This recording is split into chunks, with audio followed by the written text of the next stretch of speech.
वह ऋषि रुग्णावस्था में अपनी शैया पर निद्रित थे। उनके पास उनके शिष्य, उनकी चाहने वाले लोगों की भीड़ थी। वह बीच बीच में लंबी सांसें लेते।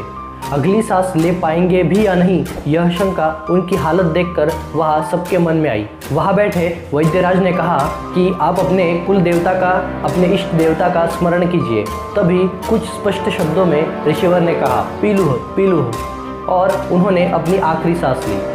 उनके प्राण बखेरू आकाश में उड़ गए, लेकिन प्राण त्यागने से पहले वह एक ही शब्द दोहरा रहे थे, वह था पीलूह।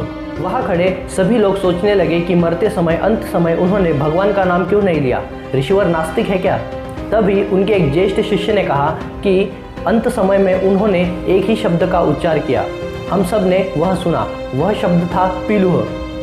पीलूह का अर्थ होता है कण, महाकण, परमाणु।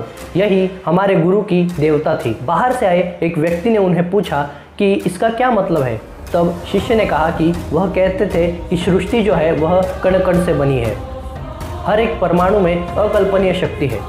तो वहाँ खड़े व्यक्ति ने पूछा कि हमें उनके बारे में ज़रा ज़्यादा कुछ जानकारी दीजिए, उनके बारे में हमें बताइए, उनके जीवन के बारे में हमें बताइए।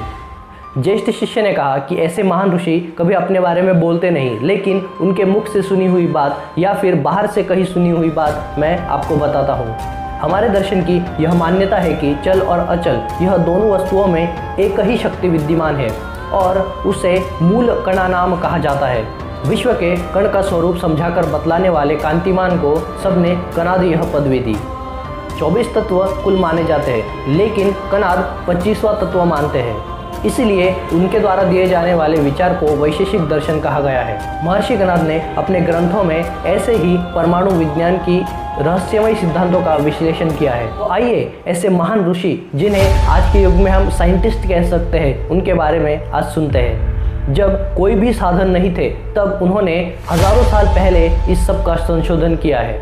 तो चलिए शुरुआत करते हैं।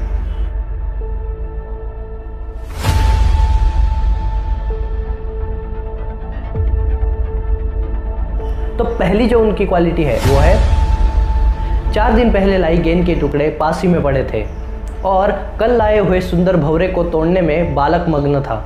माँ ने यह सब उद्योग देखकर उसे पूछा कि यह क्या कर रहे हो? जो गेंद बच्चे 4-4 साल तक खेलते हैं, उसे तुमने 4 दिन में ही तोड़ दिया। बालक ने कहा, माँ, मैं 4 दिन से इस गेंद से खेल रहा हूँ, लेकिन पहले ही दिन मेरे मन में प्रश्न आया। जब मैं ये गेंद नीचे फेंकता हूँ तो वह उछलकर ऊपर आती है। जब मैं पत्थर फेंकता हूँ तब पत्थर नहीं आता, लकड़ी नहीं आती, लेकिन यह गेंद कैसे ऊपर आती है? यह देखने के लिए मैंने उस गेंद को फोड़ दिया। फोड़ने के बाद मैंने अंदर देखा, तब वहाँ कुछ भी नहीं था। खेलने के बजाय ज्ञान प्राप्ति में मुझे अधिक खुशी मिलती है। तो माँ ने पूछा, यह भंवरे को क्यों तोड़ रहे हो? तो उस बालक ने कहा कि यह जो भंवरा है वह गोल घूमता है, तब गिरता क्यों नहीं? यह मैं संशोधन कर रहा हूँ। मुझे ऐसा लगता है कि पृथ्वी के घूमने के कारण ही वह अस्तित्व में है। गति ही जीवन है। मनुष्य के जीवन की गति समाप्त होने पर वह नष्ट होते हैं।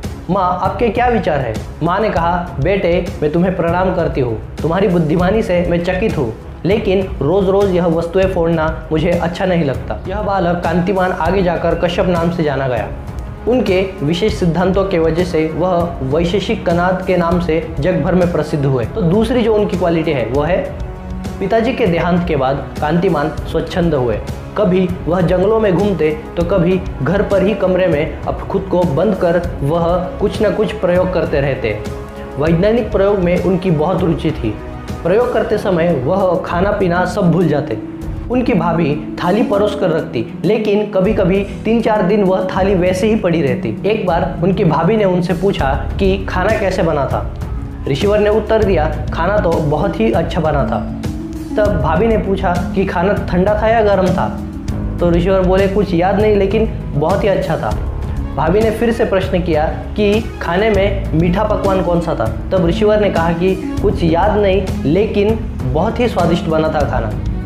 तब भाभी जोर से हंसने लगी।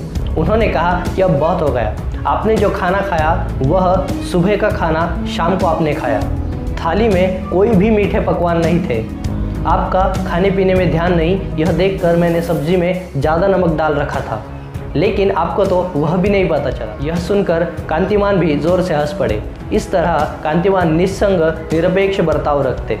उन्हें कभी किसी के बारे में शिकायत नहीं थी, लेकिन कोई अगर उनकी प्रयोगशाला में आ जाता है तो उन्हें बहुत गुस्सा आता था। तो ऐसे कांतिमान ध्येयमग्न थे। तीसरी जो उनकी क्वालिटी है वो है महर्षि कणाद ने विभिन्न विषयों पर बड़े बड़े ग्रंथों का निर्माण किया है। ऐसे कहा जाता है कि उन्होंने कर्णमय जगत सर्वव्यापी कण सिद्धांत को प्रस्थापित कर उनकी प्रचंड शक्ति का साक्षात्कार दिखलाया है। उनका एक ही ग्रंथ उपलब्ध है, वह है वैशेषिक दर्शन। प्रथम अध्याय के प्रथम सूत्र में कहा गया है, अथ तो धर्म व्याख्यास्याम, अर्थात धर्म का अर्थ हम पहले जान लेते हैं। दूसरा सूत्र बड़ा महत्वपूर्ण है, वह कहते हैं कि यतोभ्युदयनीय श्रेय सिद्धि स धर्म, अर्थात जो ऐहिक और परलौकिक उन्नति करवाता है वही धर्म है। दूसरा अध्याय बड़ा प्रत्ययकारी है, उसमें कहा गया है कि कारणाभावत कार्य भाव, अर्थात प्रत्येक कार्य के पीछे कुछ न कुछ कारण है, बिना कारण कोई भी कार्य नहीं होता। इसके बाद द्रव्य के लक्षणों का विवेचन किया गया है। रूप रस गंध स्पर्शवती पृथ्वी, अर्थात रूप रस गंध यह सब जो गुण है वह पृथ्वी में विद्यमान है। तीसरे अध्याय में आत्मा और मन के संबंध में आने वाले इंद्रियों के सुख दुख का भी वर्णन किया गया है। चौथे अध्याय में नित्य और अनित्य पदार्थों की चर्चा की गई है। पांचवें अध्याय में कर्म कैसे और क्यों किया जाता है यह कहा गया है। सभी क्रियाओं का प्रेरणा स्थान आत्मा ही है, वह उसमें बताया गया है। छठे अध्याय में ज्ञान त्याग अहिंसा आदि गुणों का विवेचन किया गया है। अगले अध्याय में विशेषणों से हमें वस्तु का ज्ञान होता है। कर्म और गुण असंख्य है, यह उस अध्याय में बताया गया है। अगले अध्याय में कहा गया है कि आत्मा और मन के संयोग को आत्म साक्षात्कार कहते हैं, और यही आत्मा को हम अगर विशाल रूप देते हैं तो ईश्वर साक्षात्कार भी हो सकता है।